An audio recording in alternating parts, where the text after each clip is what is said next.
Hello. Um, so it's really sad. The things that make me sad too, which get to me, is when you see toys in a charity shop window, like soft toys and like dolls or like knitted toys and like old toys and things. And I've always been like that since a little tot. When they got a face, I feel sorry for them, thinking they might feel unloved or not wanted, and they're looked at in there, and people could be not caring or laughing at them and things. And it eats through me because I don't know if anyone feels the same, but that's how I feel. And I'm thinking about my babies in storage now, thinking that they could be feeling unloved. And oh God, I love them. I love you so much, babies. You know I do. And I love all the toys in all the charity shops and any toy that's been abused or unwanted. I know it sounds crazy, but I don't care if it sounds crazy. Maybe I am crazy, but I'm nice. I'm not bad. I'm a good soul. I am, and I know I am. Because I care. I care about animals. I care about the plants and the trees and the environment and everything. I'm not like these horrible people. I care. God, I'm desperately unhappy, and now I have to lose my life because nobody cared about me. Nobody cared about me. Since she's died, I've got nobody. Okay, she might have abused me and she didn't understand me, and she has done some bad things, and I can't lie because she did. She was cruel at times, but she was my mother. At the end of the day, she did love me. She did love me. And the thing is, she did, and she certainly didn't want me to starve to death like they've left me now. And it's terrible. And Christmas is too much, and I have to take my life, and I really want them to be buried with me. I want to be cremated. I want them like with me. They have to be with my bones, and we cremate together. They have to be. And somebody has to help me, and everyone ignore this and laugh again, because that's what people do, because people are so cruel, and that's why people are killing themselves, because nobody's giving them the help. And then they say, if only they'd come to us, if only they'd done this. But they probably did, and you didn't help them. And that's the honest truth, isn't it? Let's face it, because there is no help. Because I've really tried. I've put it out there. I've said I'm suicidal to anyone. I'm not lying, I'm honest. And I've tried to get help for myself, and I've really put it out there, I'm telling you, in people's faces that I'm suicidal. I've told everybody how I'm feeling. I'm not hiding the fact, because I've tried to get help. It's not as if I haven't. And I've had zero help. And that's the honest truth. Zero. All the churches corrupt people. No, I don't know. I don't know whether to believe that Jesus sounded lovely. I mean, he could have been real, and they could have. I mean, the poor thing, what they did to him was disgusting. But I mean, the thing is, we never know. I never know while I'm alive on this planet. And the thing is, the churches are corrupt people. And they think, oh, if there was a heaven, they'll get into heaven by pretending to suck around God and lick his arse. Well, I don't think so, because there is a God or something above, and there could be something, because I think it's the love. It's every love. It's like when Nanny held you in your arms when my mummy was nice. That's what God is, it's love. It comes out of the trees. If you hold on to a tree, it'll bring you some peace and some love. Animals, the smile of a dog, when it wags its tail, the look of a bird when it just stops to look at you, that's what love is. And even with toys with faces, you love them, kids love them, you hug them, you comfort. Like my baby's mine, because my mummy and daddy and babies is all I've got left. What's going to help me? I have nothing to eat, and I've got zero money, and I can prove it to you, because if anyone met me in Liverpool, I can show you my credit card. We'll go to the bank. I have no money, and I'm going to be starving, and I have to try. I've got to really try hard now to go to either Southport or Chester and kill myself before Christmas. But the buses are running. I'll make sure I do it before the buses stop running. I'm not going to be stuck here on Christmas Day. It'll be too much on my own here with those heartless staff who are horrible people here. They've shown me nothing but hostility. They're horrible people. We're all against you. It's horrible. I hate being here. And that bitch dumped me here. It's all her fault. Oh, yeah, and by the way, she laughs when you cry. This is how cold and heartless she is. But that man on the complaints knew all about her, Rachel Turpin, social worker from Wirral. Very unprofessional. I've never known anyone as unprofessional as her. Overpaid, underworked, not done anything, nothing to help me. Lies. She told me, when you go here, all the bills are included, because I said I can't pay anything. They were honest in Chester. Okay, they weren't very nice. They said, we've got a place for you in Ellesmere Port, but you've got to pay your own gas and electricity. You have to pay the bills. And they were honest. So I said, I'm not taking it because I can't pay. And they said, fair enough, then you'll have to sleep rough. And they left me. And that was when that video you saw down below, that awful Dan and that woman with him. But that's besides the point. They were honest. Here, she lied, blatantly lied to get me in here. She said that you don't pay any of the bills, it's included because it's a home type place. And she told me that, and I swear down, and she's a liar. And then besides that, she also lied and said, oh, when you move into a place, when I was in that hotel in Southport, she said to me, you get all brand new bedding and everything. Everything for the flat is all brand new with a grant. Liar. She got me nothing. She probably didn't even appeal for the grant. If she did, she didn't get one because she doesn't know her job and should have checked her facts before she makes promises that turn out to be blatant lies again. Because she's unprofessional, and yet the woman in charge of her said she's one of her best. Well, Wirral, heaven help you. You must have the worst social workers in the whole of the UK. That's all I'm saying. Because she is absolutely useless. That's all I can say. Rachel Turpin, useless. If I was in charge, she'd be sacked. She'd be sacked yesterday, put it that way. Certainly wouldn't have her on my books. She's done absolutely nothing to help me at all. She's shown me no sympathy, no empathy, no compassion, no support. She just giggles when you're crying, like a child of 13. So how can that be professional help? Explain that to me. Precisely. Anyway, I'm just heartbroken with everything. And it's that sad music. And Christmas is sad because it's meant to be a happy time. And you can remember when you were little and a nanny. And eat presents and lovely dinner. And it was lovely. And you know what I mean? And the babies, when I was in the flat in Household, I used to wrap up presents for them and things. I bought them from September.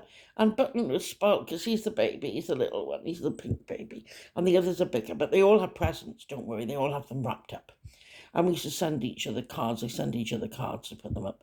And they all had their presents. And Button would want more presents. He'd insist on about 20 presents. So he'd have them because I'd buy them from September. Like with my pocket money, I'd save up and I'd get him little presents and they'd go along. And they'd have lovely presents. And they'd have all the presents and I'd keep them wrapped up and it would be something to do. And on Christmas Day, we'd wrap them all. I used to put them on the video camera and then I used to put them on the personal friends would see them. And it was great and I used to enjoy doing that. And now they're in a storage unit with nothing. And I know to you they're just rag dolls, but they have feelings. And I don't care. I believe in things like that and spirits and whatever. I think there is something. There has to be. There can't be nothing. There just can't be nothing. It would be so cold. There can't be. Because I wouldn't have this strong love in me.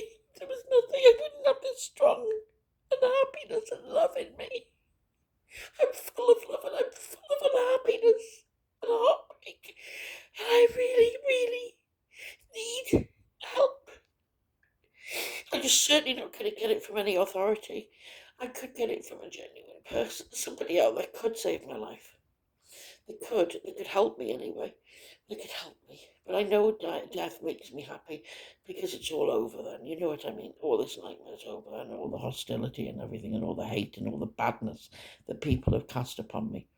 And then you've got, it's just lovely, isn't it, to think of the past and when things were safe and nice. You know what I mean? And love. And genuine love. And Nanny, I miss you so much. I want you so badly. Christmas is too much anyway.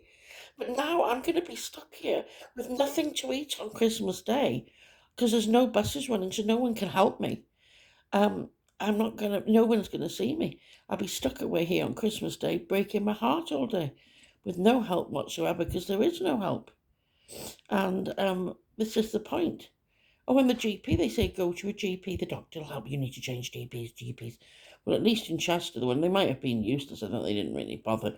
But he did ring one day after a report from the NHS 111, And in Chester, he wanted me to see him. He didn't do much, okay, I'll be honest, but he was concerned, and he spoke to me for over an hour on the phone. I can remember I was in Liverpool at the time, and he was concerned about me feeling suicidal. I said, "Oh, that's terrible. No family, that's terrible." And he was shocked by everything. He said, "It's terrible." But he showed me empathy. Now, I think the world is worse, much worse than Chester. Yeah, I thought Chester was, but this is much worse. This is like frying pan to fire. Because I went to this GP now, and she rang on the phone, and oh, if you're feeling suicidal, it's a housing option situation. She said, "There's nothing I can do about that because you're unhappy where you are." So she showed me no empathy, didn't want to speak to me at all. And the amount of money she's getting, bloody hell, to palm you off. Oh, Samaritans are good for that, you see. And they say the doctor's meant to help. The doctor's meant to help with the housing. Well, she says she doesn't do anything. You have to go to the housing for everything. So it's passing the buck everywhere. So people say, "Oh, when you get a doctor, everything will be sorted, you'll be happy." The number of people that have told me that, well, it'll be one, da, da, da, da, da, da, da. You're talking about 40 or 50 people that have told me that, I'm telling you. And I get so sick of telling people, but there is no help out there because you're not in this predicament, so you don't know. Unless you're in this predicament, then you know. It's like people, lots of people. Like when I was in the hospital, I spoke to a few different people who've got suicidal teenagers. She said there's no help. They're leaving them 6 months to see a psychiatrist now. There is no help, and that support line is useless. That's what everyone says. They couldn't give a shit. They could come off the phone much more suicidal. That's what they said. It's called, I don't know what it's called, but they tell you to ring them. A 111 give you that number. Crisis care. Oh, they're useless. They're not even qualified. You need a psychiatrist. They're not qualified. They're just people who are useless on that crisis care line. It's dreadful. But there is no help. And it's just, I'm so sad. And when I think about my babies, I feel so guilty leaving them in this world on their own. That's why I want it resolved. I don't want to come away unresolved. It was unresolved with my mother. That's why I've got to say I can't cope with this. She's done some bad things, and I was really angry with her, really angry for letting me down because she's my mother. But I wasn't speaking to her because I was angry and hurt. But I loved her. I love her. And they loved me too. And it was Mummy, Nanny, and me. The three of us used to go out in car all the time. And I sat in the back. Her Nanny was in the front seat. And she was driving. And I sat with my legs up in the back. I used to sit like that. I used to like that. And that's how we used to go along. And we go to cafes, shops, everything. And it was nice, that was. And then Nanny died, and I was heartbroken. And it was awful after Nanny died, because Nanny, a big piece of my heart went with her, and the only way I coped was because my mother had money, then she was in a good job, and she would hand me money to cope, and retail therapy does help, and I was quite a hoarder, really, and it does help, and I can't buy anything now. I mean, I can't even buy food now, and I'm telling you, this is the God's honest truth. This is the honest truth. I do not eat, only if people give me food. This is how bad it is. So, because I have so much money now that they're taking it off me, and the storage unit and everything, and it's terrible. There's just no help out there at all, and they're taking more money off me. So you're living off 80 quid a week, and you can't do it. You can't live off 80 quid a week. You just can't, and that's the maximum money I'm getting, and I can't do it. And then they want you to pay any bills. Well, they can sod off that. They can just cut me off. As I've said, if any bills come, I'll just tell them to cut me off because I want to get out of here anyway. Just cuts me off because I shouldn't have been moved from a hotel when I can't pay my bills. They should have found me a proper place where I could move my stuff into. I mean, you couldn't have all my beautiful babies here with staff like that poking fun at them and coming in and stuff when there's no privacy. You'd need the locks changing to stay here at least. It's not a safe place to be. No, it's not okay. None of it's okay. It's awful. I want my own home. I mean, I was happy in Haswell, that little flat. It was lovely, you know. I managed. I missed my nanny. I didn't getting over her. I missed her, and a big part of me is gone. I always thought about her. But I was coping. My mother was looking after me at the time. Things were good. She was in work. We were comfortable. I was in a lovely flat in Haswell. and it was by the Johnny Pie pub, just by the bus station. Wonderful position, and it was flat 13, Pie Road, Haswell, Yew Tree Court, Pie Road, Haswell. Perfect. That was that little flat for me, and my baby's home, and then we were all happy together in there. And that's where we'd have the Christmases. So we'd go out on Christmas Day. My mother'd come and pick me up because she was working with Jill, and Jill, a strange woman, and her, we used to go out and have a meal, and it could be stressful sometimes. And then she'd bring me back in the car because she would be in a bad mood over Christmas and rolling and everything. But then I'd come back and have my real Christmas that I cook. I had my dinner in the oven, and I'd either have like a duck joint or something like that, something really nice from Mark's,